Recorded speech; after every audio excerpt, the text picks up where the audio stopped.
It's 2026. Happy Gregorian New Year, Dr. A. We are back with the Trust Your Gut podcast. I'm Erin Trent Johnson. I am a transformational leadership coach, healing justice practitioner, a storyteller, a wanderer, and a seeker of health. And I am here with the Antonio Aragona, Doctor of Ayurvedic Medicine. And it is our first, it's not our first conversation, but it's our first Trust Your Gut talk in 2026. Mhm. And it feels like it's almost 2027. So I'm so glad to be able to say that to you. Welcome. Welcome to this new year. Yes, good to be back, and it's a new year. Refreshing concepts, refreshing thoughts, refreshing opportunities, new things to look at from this perspective. Because even if you're following a certain like solar lunar calendar process, the symbolism here in the West has gained enough momentum that when we think of like January 1st as the demarcation of like a new year, for some it started December 21st, for some it started before that, and in between, all of it's relevant based on your perspective and your human experience. But just for the sake of like it's January 1st, 2026, to be simple and mundane, it's like a new chapter, a new leaf, and every day is a new uh perception, and it's a new way to look at the day, because as long as you wake up today, it's a new day, right? So glad to be here so we can share all these great pieces and wisdom offerings of the samhitas from the classical Ayurvedic physicians and knowers and seers. And I'm just a conduit for these things, and it's delightful to offer this to the world, especially in the world that we live in today. Yes, yes. This wisdom is right on time for the world that we live in. Yes.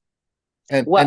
the funny thing about it is that Ayurveda is considered a nadi, because one of the questions that is posed to, you know, as a student teacher model of like how the Samhitas were, explored and shared, is the question of like, you know, how old is Ayurveda?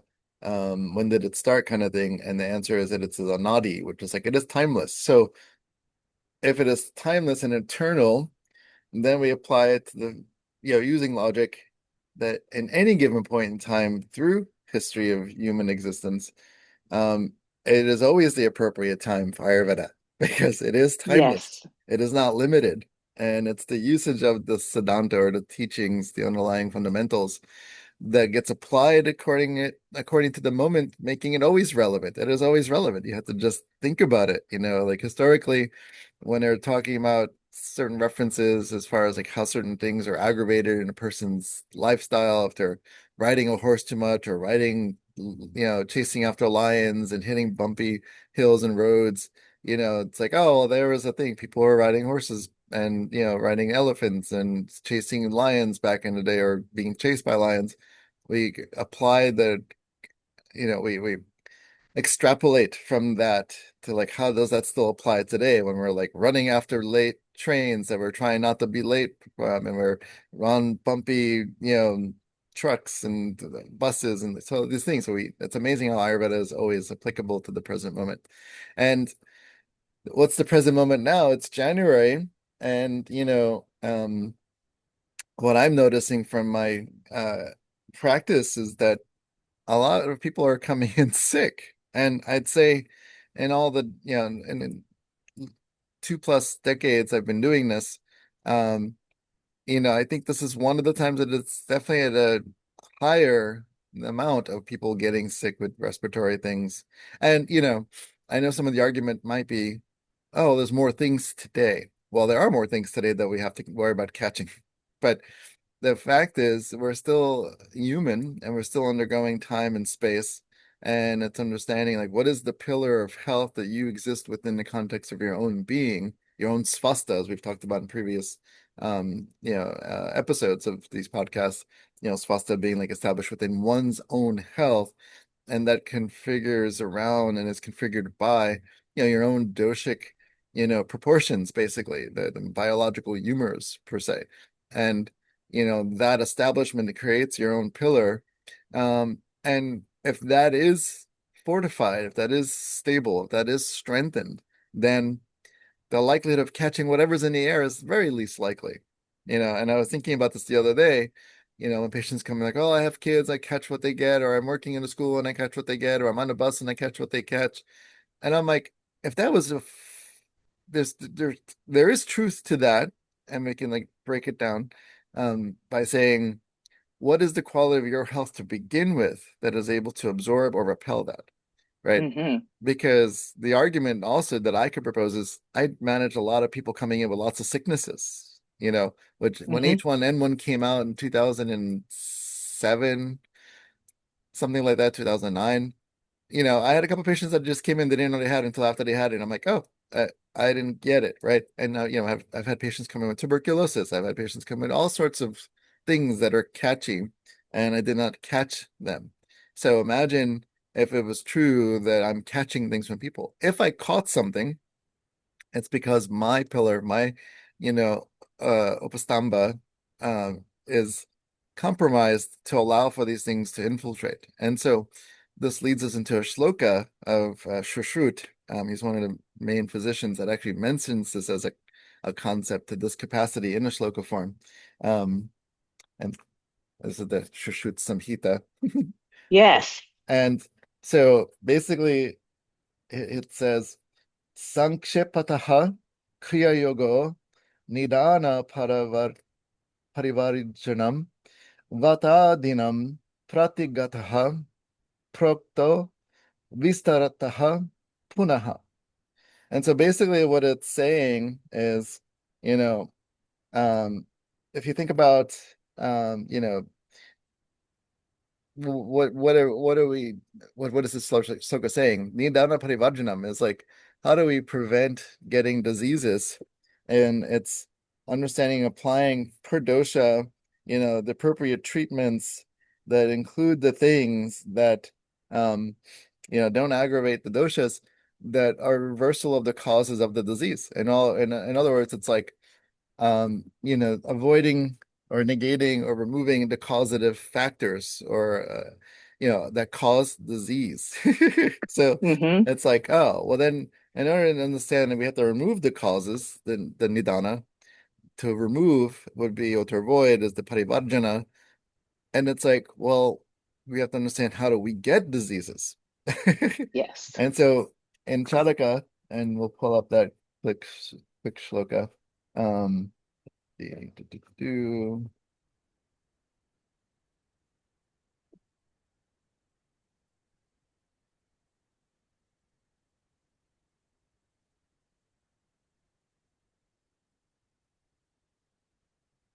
Hmm.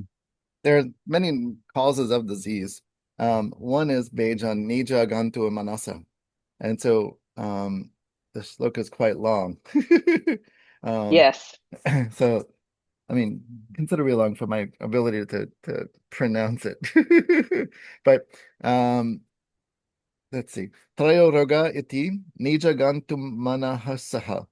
Tatra Nijaha Sharira Dosha Mutaha.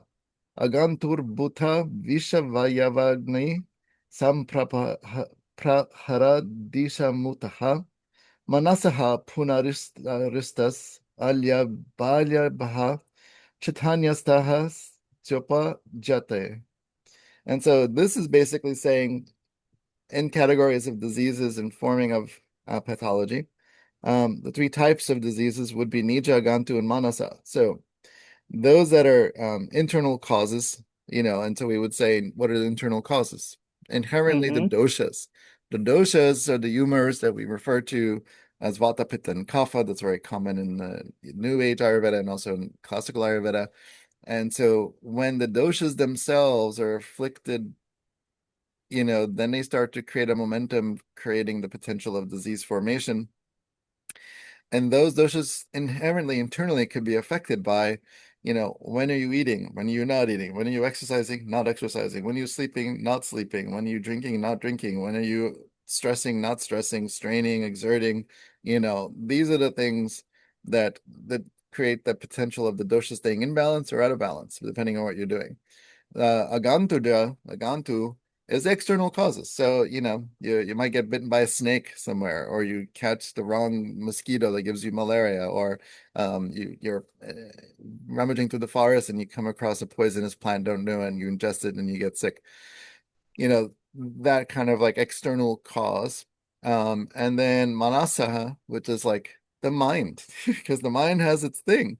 And as we've talked about many times before in other podcasts, some of the primary causes of disease also are, parinam, which is like the relationship of time, just from beginning to end in a person's lifespan, just this linear biological time.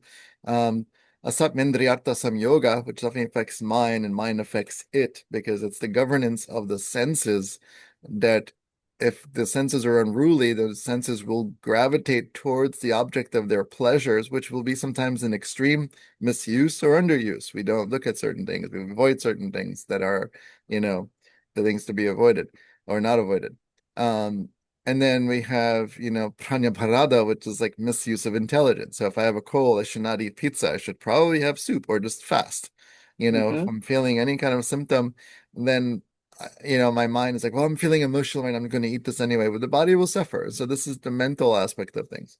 Another consideration in Ayurveda, because Ayurveda has a lot of considerations, it's doshaja, karmaja, and dosa karmaja. And so this is another extrapolation from Bhagavad, which is from Ashtanga Hridayam.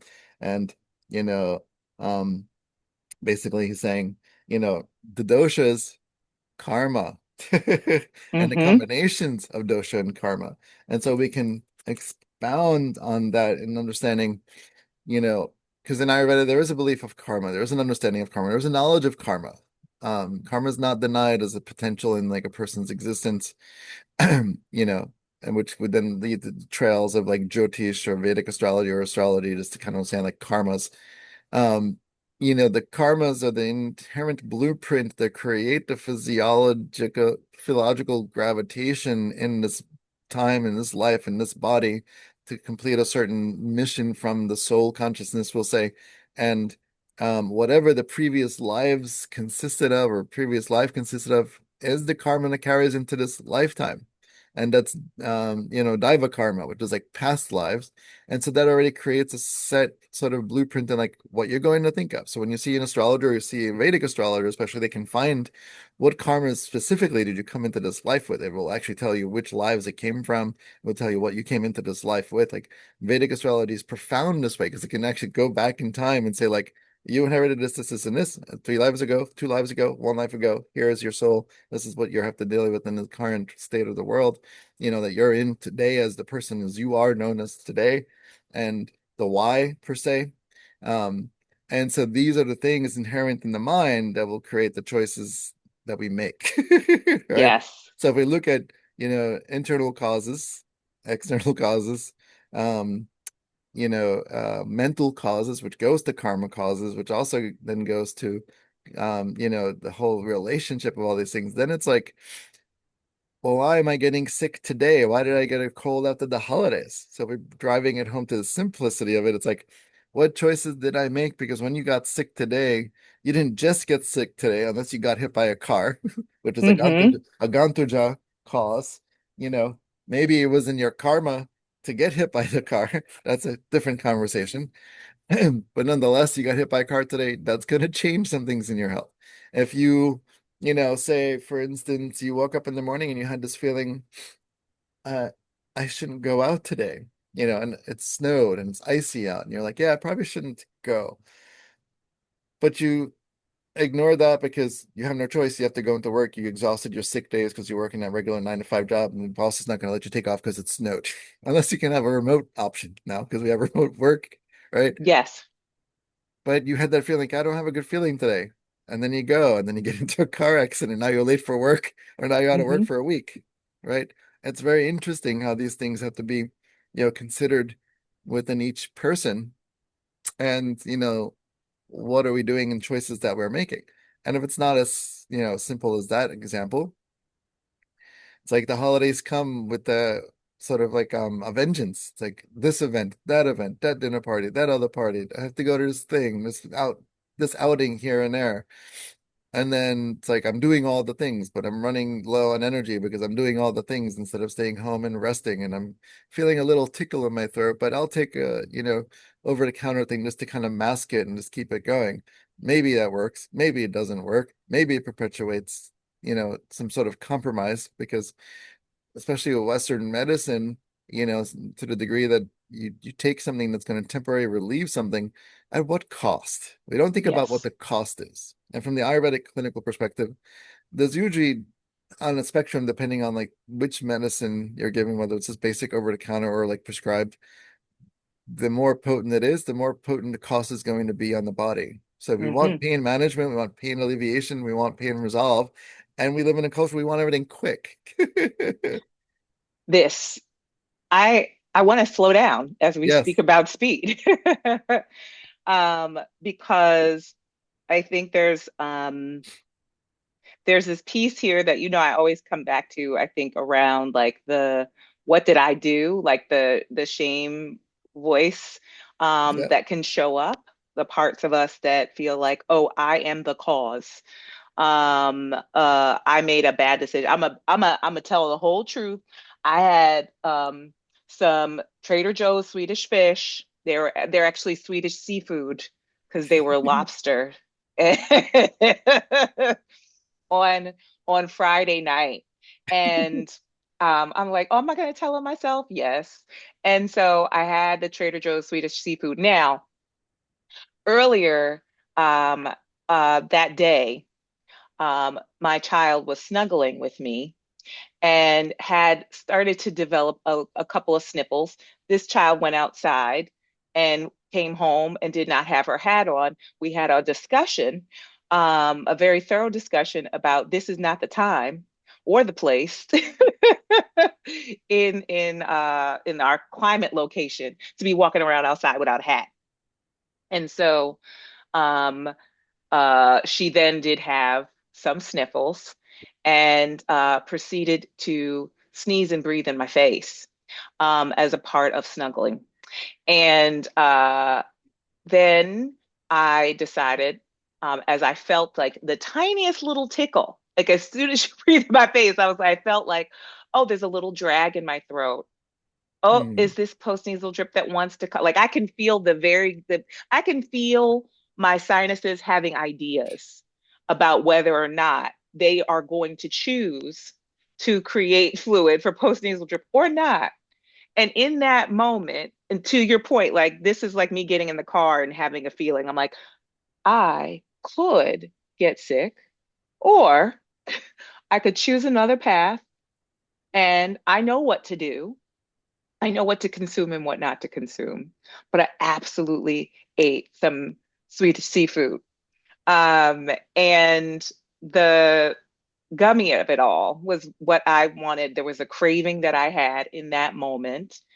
Um, and I knew I was very conscious. I'm not really hungry. I just want this taste because it is hitting a dopamine craving that I have right now because my body is actually disturbed by the news. And this is the way that I am going to direct my attention elsewhere. So I knew I was conscious of what was happening. And I let go of my awareness, this misuse of my intelligence, um, that me taking in this kind of sugar is probably going to create some form of digestive imbalance and make it harder for me to rebuke these Hmm. germs. Hmm. And the next day, I woke up and I absolutely felt heavy and lethargic, and the postnasal drip began. So Yeah. I am telling on myself to name like that in the moment. I remember the next day I was like, I shouldn't have done that with those Swedish fish. What was I thinking? Yeah. Um, and so yeah, I want to talk about that. What happens when the shame stands up and gets in the way? Yeah. Yeah.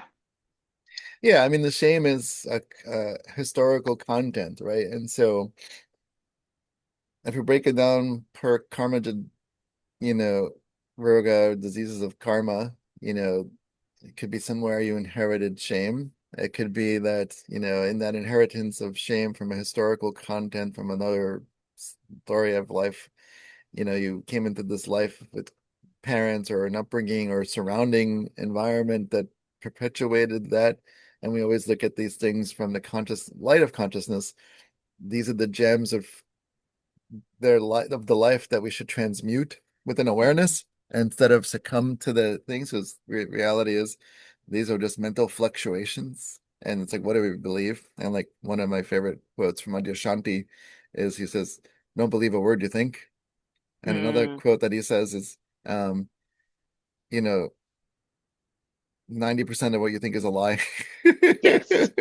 And, and so it's like the shame is just gonna, when you look at the shame, can you see the shame for what it is? And, what I ask for here, what I'm suggesting here is that a person should develop and cultivate a certain inner mental terrain to be able to see these things, right? Hmm.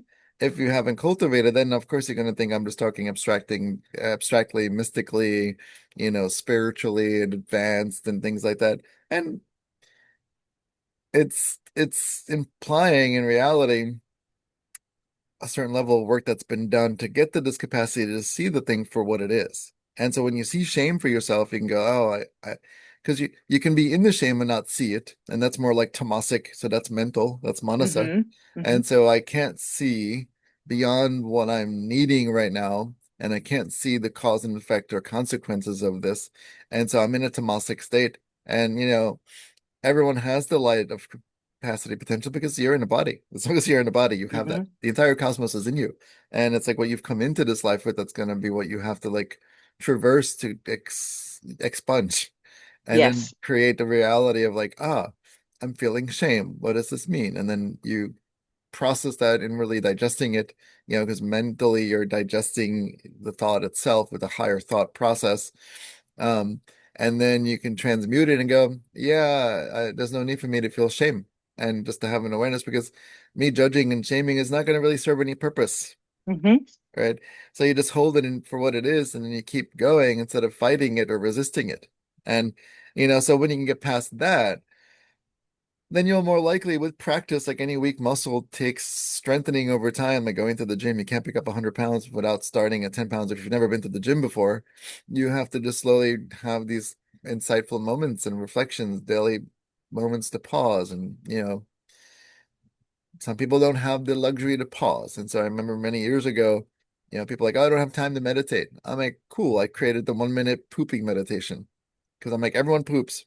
Yes. Maybe you poop once every 3 days, and then you definitely need to see me if that's the case. Because then we can get you at least once a day on the toilet, and then in that 1 minute while you're pooping before you're wiping, you can close your eyes and do this breathing prayer. It's on my website, 1 minute pooping We're meditation. gonna we're gonna link it to this.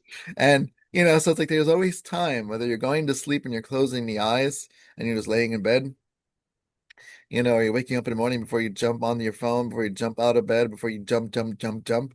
You can just pause for a second. Like there's ways to pause to create the space to find out who you really are in that space because it's in space, in Akash, which is one of the Mahabhutas, that you find yourself in space, which is why when we sit to meditate, and many ways to get into process of meditation, many tools, many avenues to get to that place, that plane, that plateau of existence, um, whatever gets you there. But the reality is, when you're finally in a place of cultivated meditation, you don't need external devices to get you to guided meditation. But we live an Hmm. unruly life, so we need yoga nidra, we need techniques that talk about breathing and pranayams and all these things, and whatever needs to get you there to start that process, go for it. But go for it, whatever it is. Well, I want to just slow down for a second because this poop practice actually sounds like the most genius thing I have both heard and then also acknowledged it in my head. I'm like, I do that.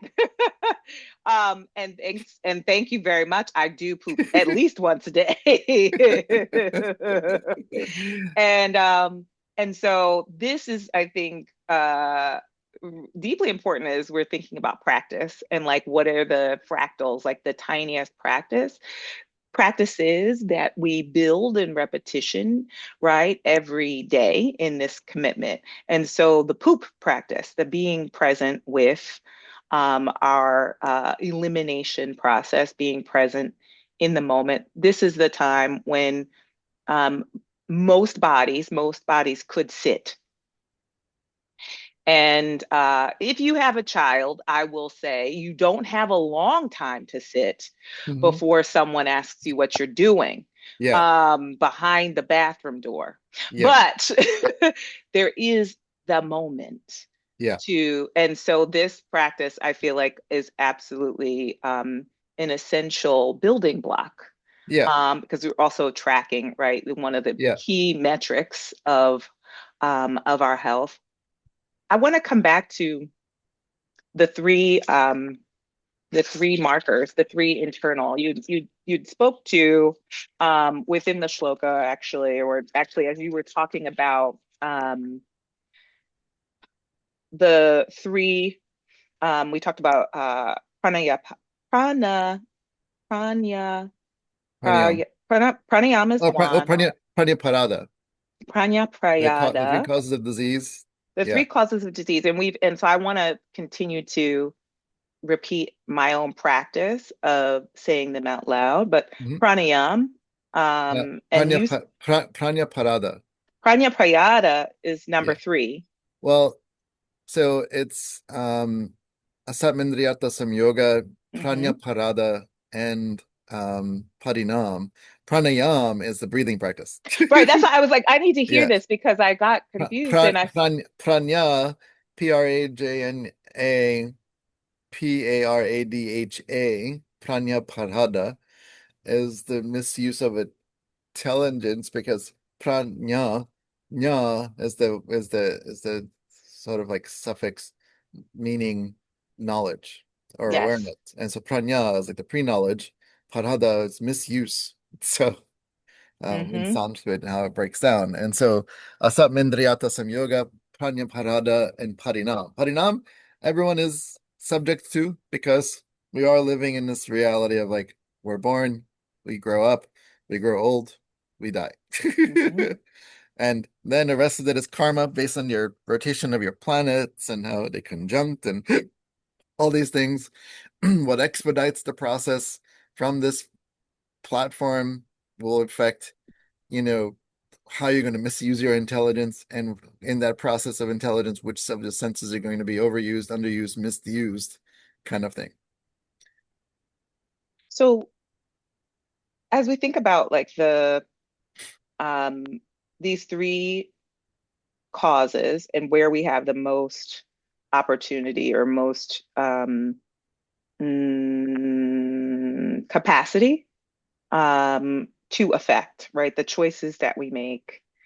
I'm curious, like we talked a little bit about one practice of awareness, but what else is the guidance? I think like as we think Yeah, about the yeah. practices. Now these are good questions because today's podcast topic is catch a cold before it catches you, and then in Ayurveda everything is always very layered and unpacks in so many different ways and so many different columns and go in so many different categories. Um, you know, we've talked about dinacharya, which are the daily practices, and ritacharya, which are like the seasonal practices. And so then there are Hmm. daily practices within the seasonal practices that apply. And so some things that you do, you don't have to do every day through every part of the year. Some things should be adjusted per year.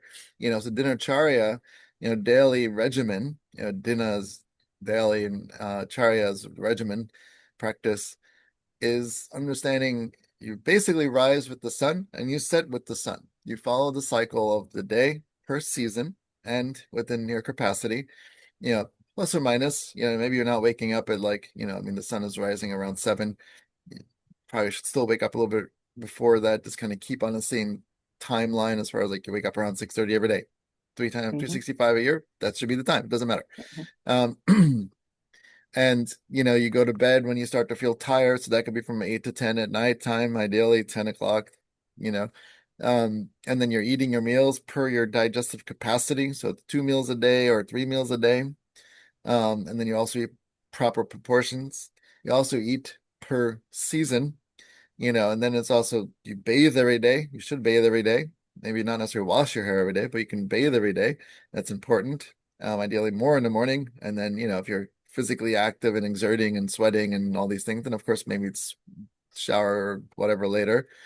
So this is the kind of thing you align with the daily practice, you align with the circadian rhythm, you align with like what is the sun doing as it rises and sets, the moon is rising and setting, like you're following this, and this is nature teaching you what you should be doing every day. You're aligned with it. When you're opposite to it, that's pranyamparada, which is misusing intelligence. I'm up when I should be sleeping. I'm exercising when I should be eating. I'm skipping meals because I have no time because I have to go to work. And like then, of course, then you wonder why you get disease. This is the Hmm. nidana parivarana is avoiding or uh, just avoiding the cause of disease or reversing the cause by removing the cause. Cause is I stay up late. The cause is like I'm running all day long. I have no time to eat. I just grab a bite or I grab a power bar. No, the body does not. This is not common sense. This is misuse of intelligence because Hmm. cultivating this is the practice. This is a simple practice. It's following this dinacharya practice. And then within Charana, you dinacharya, Ratricharya is like, well, I should be dressing. And then the Samhita say, you dress per season. So wearing a hoodie and a hat and socks with flip-flops and shorts in the middle of winter is bad. It is misuse of intelligence. You're like, well, I run hot, I go to the gym.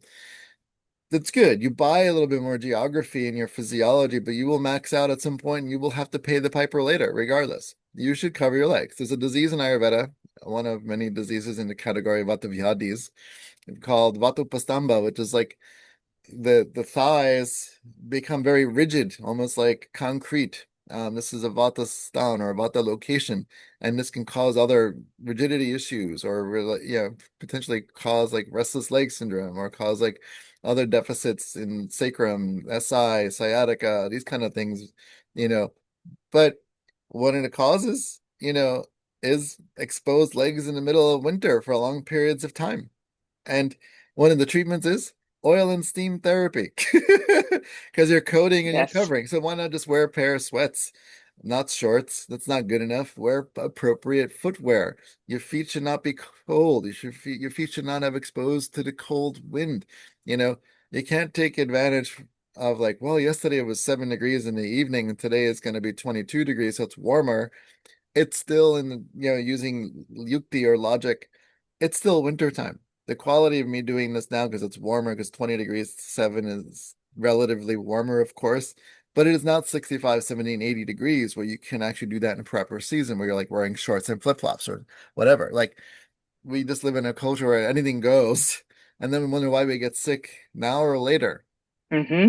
you know and again, from what I've seen in my clinical practice, when I work with patients that are in their 50s, 60s, and 70s, 80s, and 90s, and we trace back as detectives in Ayurveda, where did this all start from? It starts from all these little things. And, we have this sort of axiom in the US, in Western culture, youth is wasted on the young. Because we're like, oh, I'm invincible, I'm immortal, I have all this energy and testosterone and estrogen pumping through my system, and I can just do all these things, and I'm, impenetrable. You turn 40, turn 50, 60, Oof. you will find out the truth of how you cultivated your lifestyle. I mean, lifetime through lifestyle. It catches up. Time catches up to you. Yes, it does. Time catches up to you. And I also, I was thinking about catching time.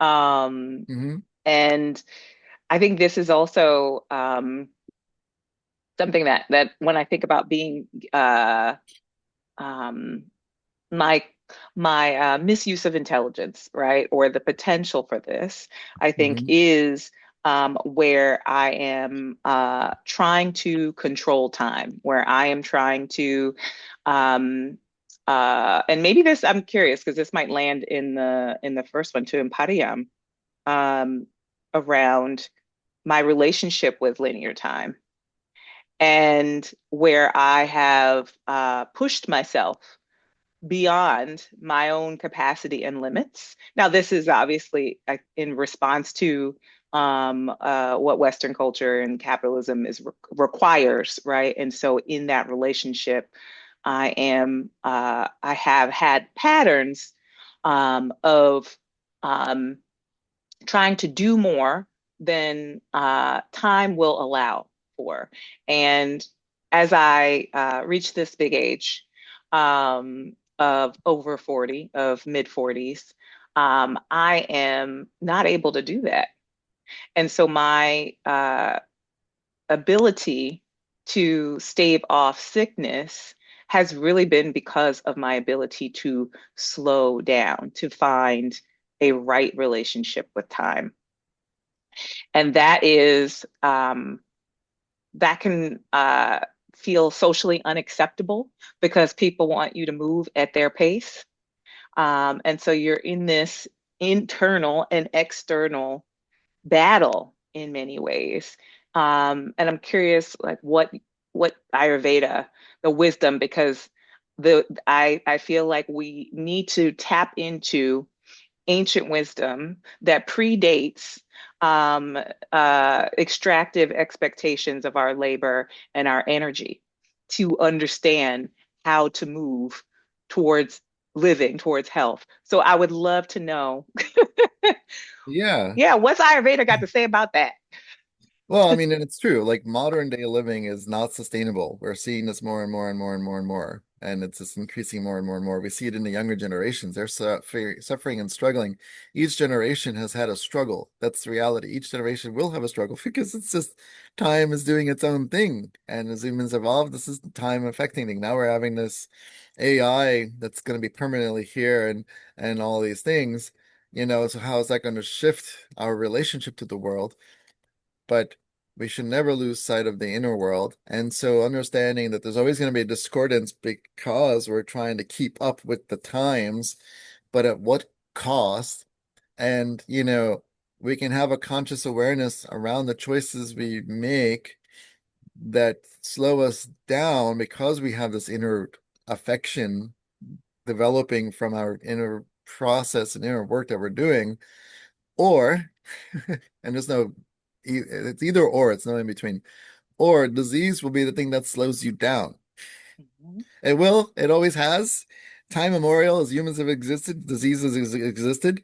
And, and to the degree that a disease slows a person down, it will slow you down. Whether you're bedridden, mhm, whether you have MS, Parkinson's, whether you're quadriplegic, paraplegic, whether your nervous system, whatever, all these things, life's disease manifestation can be manifest, through karma. And karma, we can say, even if we don't believe in previous lives, we can say, what did I inherit from my parents and their genetic lineage? And then in knowing that, if I make certain choices that will activate, if we're using modern Western terminology, epigenetics, epigenealogy, will mhm, activate certain genetic proteins.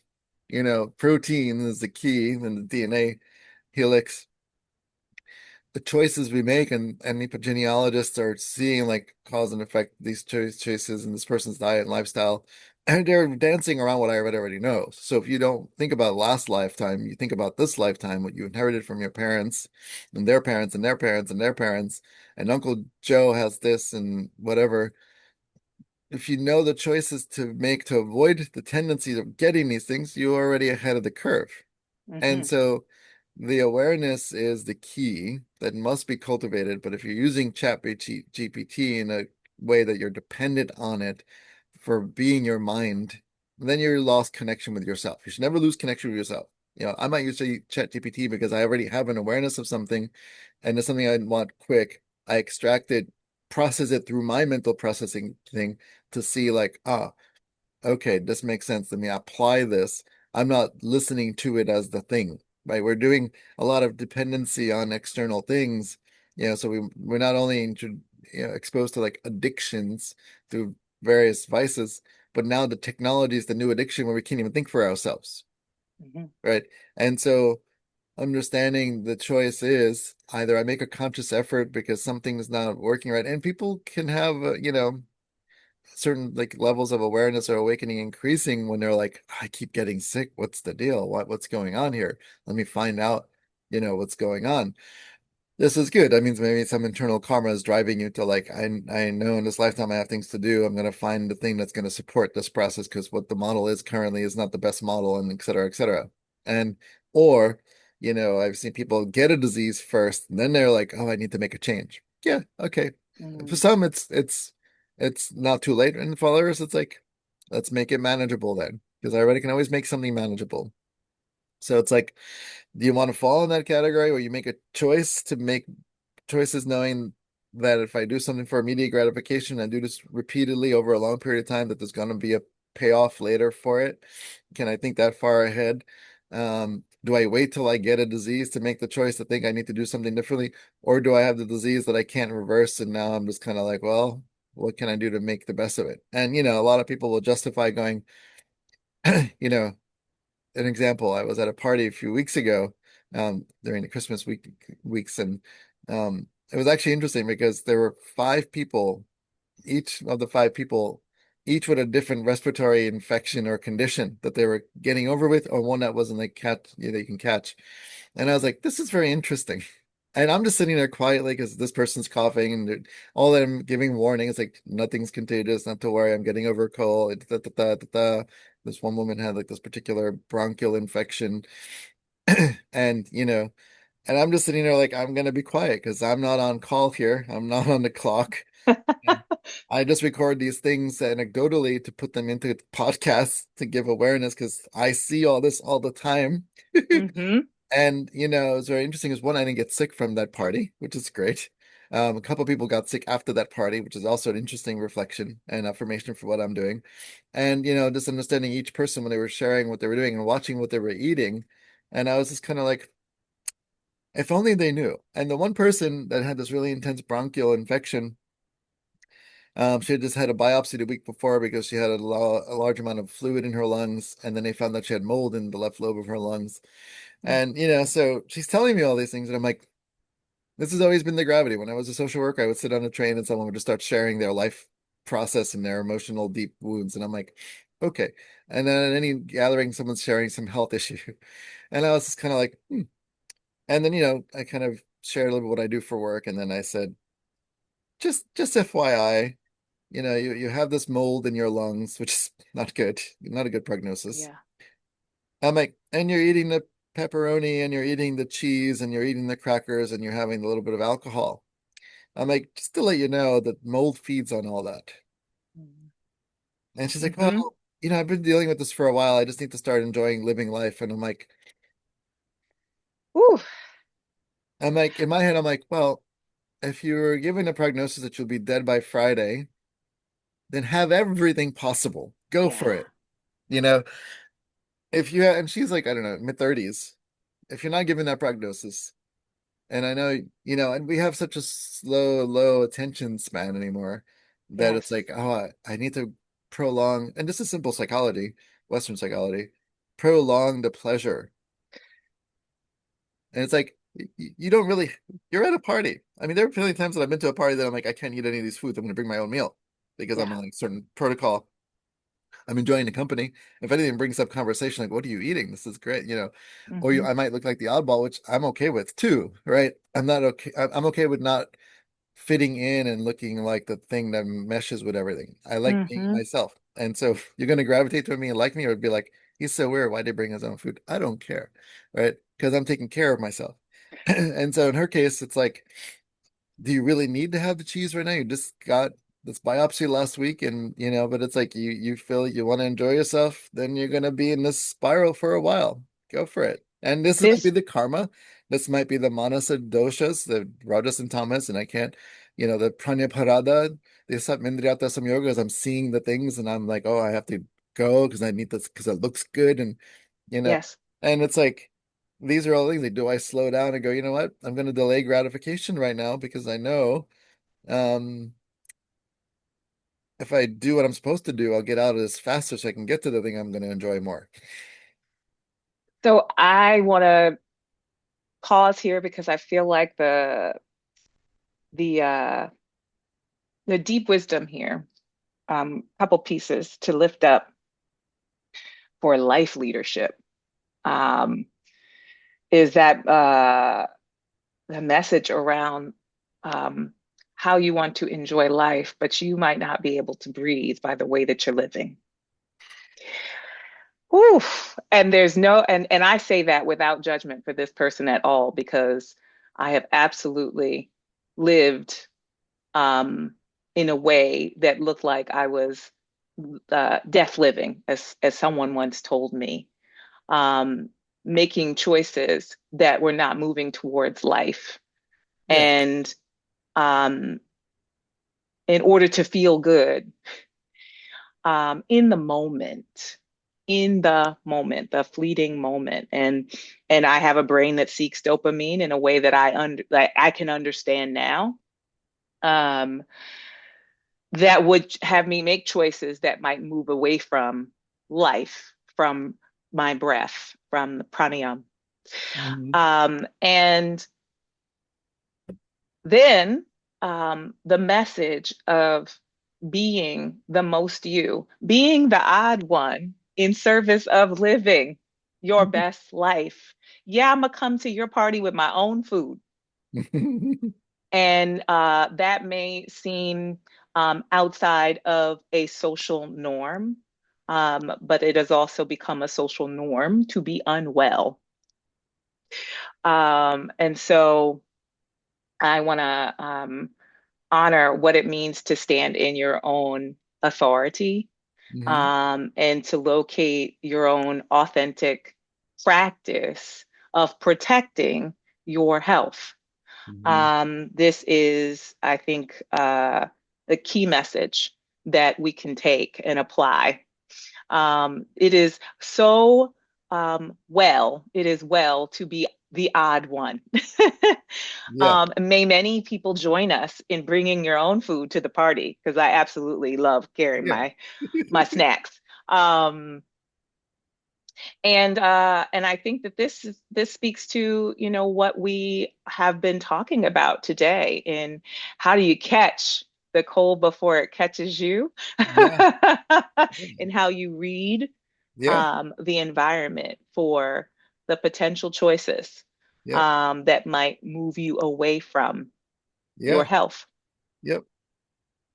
Exactly. And this takes an incredible amount of awareness and daily practice. It's a daily practice. And, Mhm. in Ayurveda and yoga, we call Abhyasa yoga, which is the yoga of continuous practice. You have to just keep on. You fall off the horse, you get back on. You fall off the That's horse, you right. get back on. Eventually, you stay on the horse more than you fall off the horse. That's the thing. And, it's like you want to catch the cold before it catches you. And it's like, it's cold outside. And I'm gonna capture it before it captures me by making the choice to avoid getting it, which means something as simple as I'm not going to eat cold foods. I'm not going to eat raw foods. I'm not going to put myself in a cold ice bath in the middle of winter. Like that's just so it's asinine, basically. That's like you're bringing the cold from the outside to the inside of the system, and you're like, oh, I'm getting this charge of energy, and I understand the physiology. Ayurveda understands it, and it's also like you don't bring the cold into your system, and um, you avoid it by making the choices. Your sinuses. We get more specific in Ayurveda. It's like, oh, my sinuses are cold or dry. I'm gonna put a nasya or a special medicated oil to line it, to protect it, to coat it, to be immunosupportive. Hmm. Keep my ears covered so the cold doesn't get in because any of the orifices air will travel. In Yes. Chinese medicine, there we have wind points. There are two wind points primarily in the back of the cervical spine, occipital area, like right at the ridge where the bone meets the soft tissues of the neck. There are two wind points there. And they call it wind points because that's where, like, if the wind goes and it infiltrates, it enters your nervous system and creates havoc. And you start to have aches and pains, and then dryness will affect here. And the dryness comes in and dries up the senses. The eyes get dry, the throat gets dry, you get that tickle. And these are all the subtle signs that you're missing something. Then you take an anti-congestant, which dries things out more and doesn't get to the root of it versus having a nice ginger tea or a bowl of hot soup, whether it's miso, chicken, or vegetable. Like you bring the warmth into the system to regulate. You do that for a couple of days and you can avoid it very quickly. You cover all the surfaces where this wind can get to, you know, as much as possible and cultivate the warmth. If you feel warm, and you're like, oh, I want to wear shorts when I go outside. Don't be dumb. Don't Just be dumb. just cover your legs. If anything, you harnessing that heat will support metabolism transformation more efficiently. So why not? If you're going to the gym and you're like, oh, I'm going to wear shorts going to the gym to the house, I'm just in and out of the car. Like this was an excuse this week when a patient like, well, I was going in the car, so I knew for that second I was going from inside, outside to inside. I'm like, it only takes that quick a second for the wind That's to get in. right. I don't care how short your driveway is. Mhm. Like common sense is like throw on a pair of shorts and then throw on sweats on top of that. Then get to the gym, take the sweats off, do the Mhm. gym thing, sweats back on. It takes a second because you get sick. It won't take a second. It'll take That's you a right. week just because you avoided that second of like, I just need to put on a scarf and a hat and cover my ears and put legs on and feet stuff. Like, come on now. It's not that complicated. Well, it's not that complicated, and I want to thank you. I also want to thank my great grandfather, who would also say, "Don't be dumb, and watch out for that hawk." Don't let the hawk get in. Wrap it Yeah. up. Yeah, because it only takes a second. You take a second to make that choice, and it only takes a second, but you're like, ah, I should have dressed more warmly. It's Right. like, well, hindsight's 2020. Next time you should learn. That's right. But we repeat, do the same thing over, and everyone has something they're contending with, you know. And I think to the degree that you can minimize that little, luggage worth of like, I'm doing all the wrong things per se, to like, well, I'm not perfect. There's like one or two things that are like the poisons that I still have to deal with in my life, but I've negated the other ones, and you're in favor of like your humanity, you're humble, your the grace of things and the vulnerability of it, the truth of it, and also like the awareness of it. And so you're doing the best that you can because we all are, but get the choices from all the bad choices to like mostly good choices, maybe one or two things I'm still contending with as I'm still human. That's right. So on Dr. that A. note, um, well, we're going to close out now for January. But I want to thank you and let people know where we can find you online for telehealth virtual sessions. You are available. yep. Where can we find you? Yep, at stillpointayurveda.com. And I'm in Philly, so anyone's welcome to come near and far, whether virtual or in person. I'm here and always open to new people. I love the adventure, the journeys, and watching everything unfold and how people are just transforming their health so regularly that it just inspires me to keep doing what I'm doing. That's right. Well, I'm going to thank you. We will be back next month in February. And we will invite you all to continue to don't be dumb. Remember, don't be dumb. Hope be done. Don't be dumb. All right. Take good care, Dr. A. Namaste. Blessings.